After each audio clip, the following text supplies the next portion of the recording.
like I said, we've got an exciting day. Thank you all again for coming. Thank you all who are a part of this great event. We appreciate it, and we're very, very pleased with the results. I'm going to turn it back over to Chad. Thank you. Before we get started with the ribbon cutting ceremonies, I want to just take a minute and thank all the community leaders that are here with us this morning, and also recognize some partners that were very instrumental in making this renovation a success. You know, this whole process started really after a flood and a pipe broke in our foyer in 2024. And like I said, a lot of cooperation and coordination to pull this off.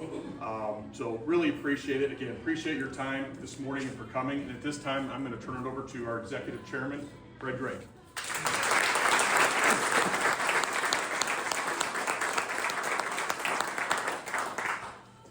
I'm really happy to have so many people here. I was thinking mid-morning, rainy day, it'd be a nice day to stay in. Huh?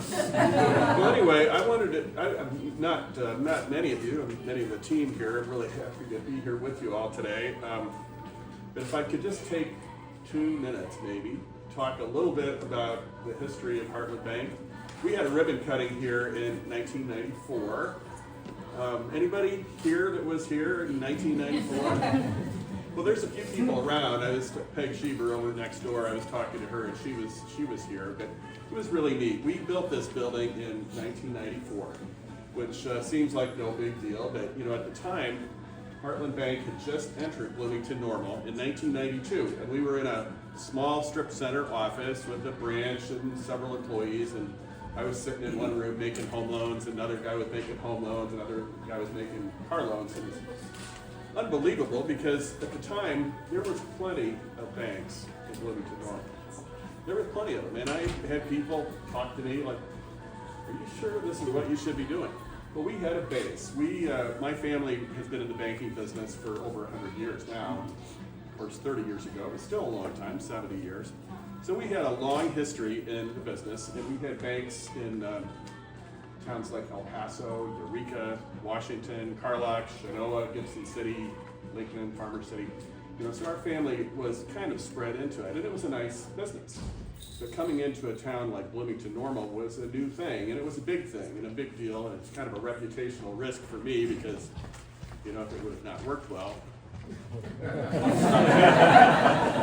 And I was a very mature and intelligent 36-year-old when I built this when we built this building, and when it opened finally, we were so proud and happy because we had a bank-like building, and it was much bigger than we needed at the time. We had more toilets in this building than we had people working here, which was exciting and fun. But over the years, things have changed. And we now have 3 buildings on this corner. You know, here, next door, and then behind us. So we've got that growth, and that didn't come out of nowhere. We've been busy. At the time we moved into this building, we had, let's see, I should look at my notes because I might forget, but we had 8 communities, and today we have almost 70 branches across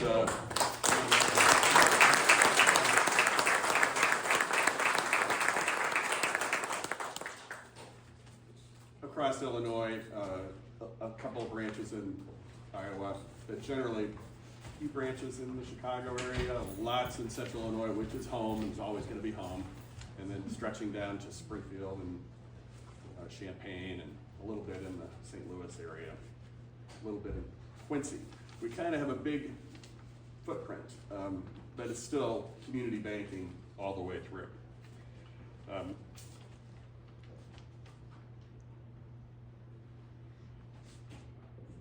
We've had some success, and it's been really, really interesting over the years because we've really brought in good people all along the way, and we've really worked at marketing and presenting the image, which is not hard because we're just saying what we are, which is a true community bank in Central Illinois. I've been honored to be a banker for 40 years here, and most of it in Bloomington Normal, although I started out my full-time career in Carlock, and I worked in El Paso when I was in high school. But the other things there's just too many good people at the bank over the years to mention them all. But I will mention one, and I don't think he's here, but Pat Bush is a fellow that's been in banking in Bloomington longer than me, and he was the president of our bank from about 2010 until just recently when he stepped into semi-retirement, and he's still the vice chairman. He's been a great guy. We were good friends for several years as bankers and competitors before he joined us. And him joining us really made the difference for the bank back in the mid-90s. He joined us in 1995, and I've always been proud to call him a friend and a banker, and he's really good at both of those. So I wanted to mention that about Pat. So it's been a fun ride in Bloomington. Bloomington is home, and we're really proud to be here. And thanks to all of you for coming to help us celebrate this new building, which, by the way, I think looks great. I mean, I like the old one. But this looks great. We're really proud and happy to be here. So thank you, everybody. There's not much you didn't say or Chad already, but the one thing I will say is that, did you hear the list of businesses that Chad rattled off that he talked about that they used for the remodel? Local business using local business, which goes right to my heart. So that's what it's all about. Thank you for your commitment to Bloomington, to the business community. A lot of businesses got their start because of Heartland Bank, and so there's a lot of people who owe gratitude of debt to what you've done here at Bloomington Normal. So with that, on behalf of the Chamber, I just want to say thank you for your commitment, your reinvestment, the people that you hire, and the work that your people do within the community, that it just keeps on giving. So we're truly grateful for that. 3, 2, 1.